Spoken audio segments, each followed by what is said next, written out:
How you doing? Mike here with Hoyt Running Chairs. I just wanted to go over how to assemble when you pull the horizontal blade out of the box. Just go over a little bit of the assembly for you to give you a little bit of guidance. So the frame is going to look like this when it comes out of the box, and what you're going to do is you're going to open this up like this, put the front wheel on like so. You put the blue button pin. You want to put the pin in to the concave part of the hub. The flush part is going to go up against the up against the chair right here. This front axle on the, if you're facing as if you were running behind the chair, to the right side of the fork, like so. Then you're going to take, actually it's easier for me, in my opinion, it's easier to put the left wheel, the non-brake side wheel on. And you're going to take the pin again in the concave part of the hub, so the flush side is up against the axle of the chair. And you're going to do that and make sure that the blue button is engaged, popped out all the way. You don't want it to be in at all like that. You want it to be engaged all the way out. With the brake side, it's a little different. You want to make sure that the pin, first of all, on the brake side, I'll show you here, there's a T-pin with a washer. The washer is very important. That washer needs to stay on the outside of the wheel and on this pin, and there's a brass piece on the inside that acts as a spacer for the pin because it's a different style hub. You want to make sure that the pin is cleared from here, because you're going to slide this disc in between the caliper here of the disc brake. Slide it up through here, line up that brass piece with the axle, and start to push the brake in. And again, make sure that, very important, make sure that that button, that blue button, is fully engaged and popped out. So now you have your wheels on. This here is the equipment tray for any equipment that the rider may need for the bottom. The next thing you're going to do is you're going to put the side rails on. So this part is going to go to the bottom, this part on the top. These little cups are going to slide over the head tube and the foot tube, like so. Like that. You're going to take the other one, and you're going to slide again this part over the foot tube and the head tube, like so. You may have to finagle with it a little bit. Make sure they're in, fully in. And then what I like to do is I like to take the strap, I like to put it through here just to make sure that they don't fall off while you're putting the cushion on. I just kind of snug it. This you can take off after, once the cushion's on. By the way, this is the brake here. So you push the lever down to engage the brake, like so, and it acts as a drag brake. So when you're going downhill, you just adjust it to what you like, and you'll get resistance on the way down the hill. So I like to engage the brake to make sure nothing moves as I try to put this cushion on. Now you're going to notice the cushion's got some weight to it. So the Hoyt emblem goes to the foot, to the front of the chair. The rider in the horizontal, some have put their riders with their heads up here, and some have put their riders with their heads down toward the feet. There's a 1/8 thick aluminum plate inside here, because this goes over the wheel to provide more room for the rider to be able to grow into the chair. And it goes over the wheel. So what we do is, we've got heavy duty Velcro here.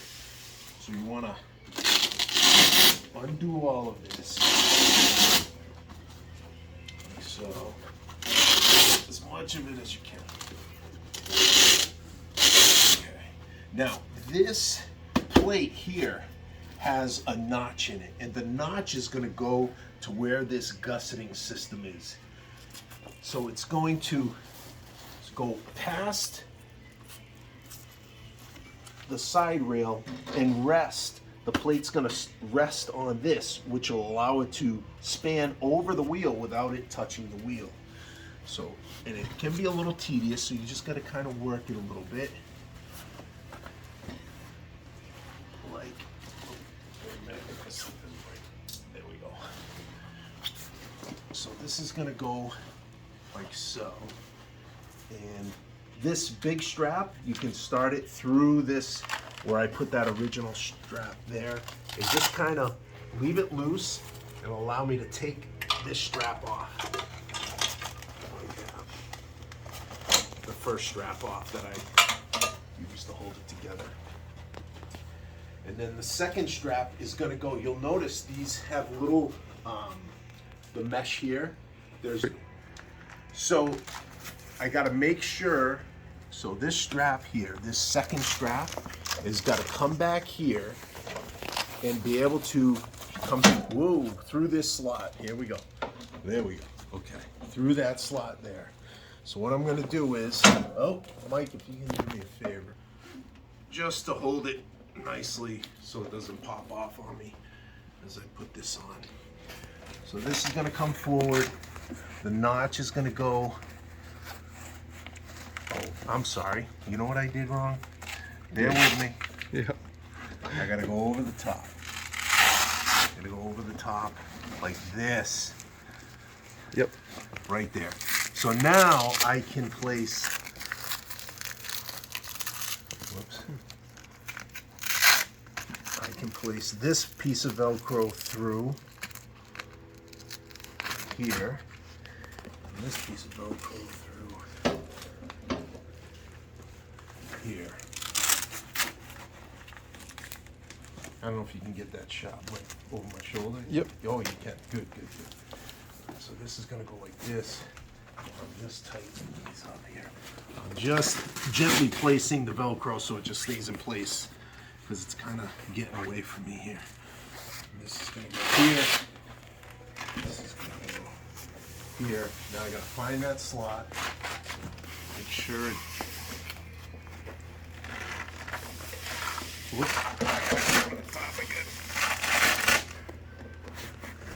Like that. Like that. There. So I'm over the top. Slot is in. Here we are there. Now I'm just going to go right up and feed the Velcro through these slots here. Thanks, buddy. Like this.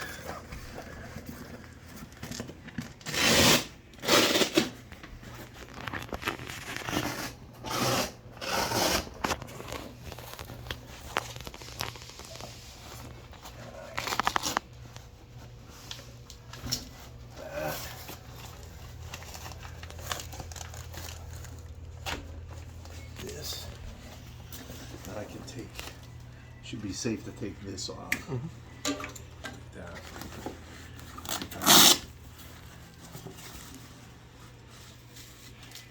Put this through here. This through here.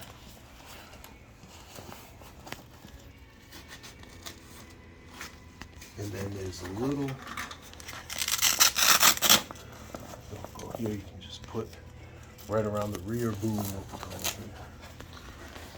You can see where the straps go between the sewing of the side rails. So now what I'm going to do is I'm just going to tighten up like that. You want to make sure everything is nice and tight on the Velcro straps. This one's pretty tight here, like that. So I'm just taking one at a time and I'm going over this, just to make sure everything is Good and tight. Now, if the rider may feel more comfortable with a little more sunken in, then you don't need to tighten up so much on these straps. You can loosen them up slightly. Tighten this one as well. Right here. Like that. So that's that. Now, one point I wanted to make, because we had to put the stiffener in, it's slightly, there's kind of a raise to it, but it allows the stiffness so it does not touch the front wheel. So you may need to get some foam or something to maybe build up if you want the rider's head to be here. You may want to build this part up. If you'd like, let me know. I can have our upholsterer make something that's about a 1/2 inch thick, so that way it can lay here. We can do that after. There's straps here that we put on as well, that there's Velcro underneath that you can either, just to provide a little more rigidness to this, you can go this way or you can go across. Either way, to help have less bounciness in this part of the chair, like so. Yeah. So that way it's more rigid. So there you have that. That's basically assembling the chair after you get it out of the box. Also, you can attach the bicycle boom to this. So what you do is you pull the front wheel off. So the bike boom looks like this. The bike boom goes on just like the front wheel.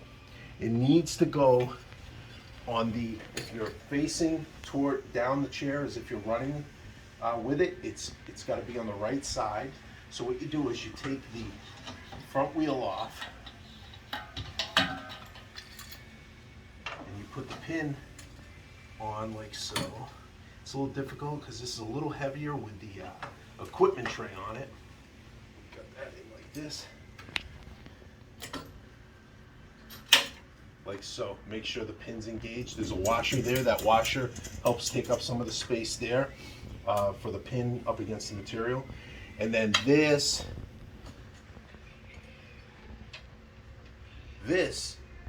gets attached to your bicycle and stays on your bicycle. So all you need to do is bring this to the rear skewer of your wheel, by the way. And a bicycle shop will be able to put this on correctly for you.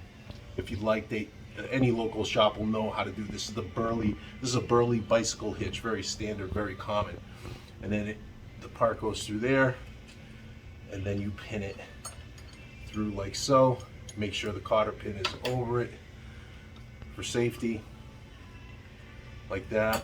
And then this part goes around part of the frame and hooks underneath to make sure, just in case if this, God forbid, ever broke, you're still attached to the chair and nothing's going to happen. It'll just drop, and it's a safety feature that this is. Mind you, with the bike boom, because the horizontal blade, the center of gravity is much higher than a standard regular sit-down chair.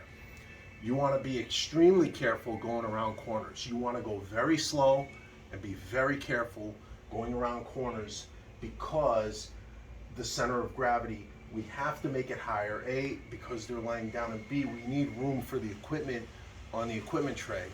So we brought it as low as we possibly can, but yet you'll still be able to have fun pulling your chair. You just got to be very, very careful around the corners. That's about it. Oh, up here you'll receive handle aero bars as well. With this one, we put a stem extender that you can leave on. We'll probably pack it. It'll be on very tight, because the horizontal chair, again, is lower. This part we had to make lower to accommodate for it being horizontal than our standard. So we put an extender. You'll be able to adjust for whatever height runner you need with the aero bars. And the other thing, the chair comes with 4 of these straps, and so you can weave the strap through the cushion wherever you like. So, like so, you can do this. You have like a little seat belt for the rider, like this, and you got a seat belt here. And again, you'll have 4 of these. You can place them strategically wherever you like, and then there is an adjuster here. There's a little adjustment area here for you, like that. And that's about it. I hope you enjoyed the chair. If you have any questions, you can give me a call, 508-474-5150, and we'll talk to you soon. Thank you. Bye-bye. One more thing, I just remembered, if you have a set of fat wheels with your horizontal chair, you may want to put the side rails on first if it's fully disassembled and before you put on the fat wheels. There's plenty of room here, as you can see, with the narrow racing wheels, of course. However, with the fat wheels going on, it's much more difficult to put the side rails on with the fat wheels on. So you may want to somehow maybe put the regular wheels on when you assemble everything to make it easier, and then when you're ready to put the fat wheels on, you just swap them out like this. So, because you'll notice that it's a much less space in there, and to finagle the side rails on and then weave the Velcro straps through with this big wheel here, it can be pretty tedious and frustrating. Trust us from experience. So, but that was just an afterthought. So yes, and then you'll be able to roll on the beach or wherever you'd like. And that's it. Take care. Talk to you soon. Bye-bye.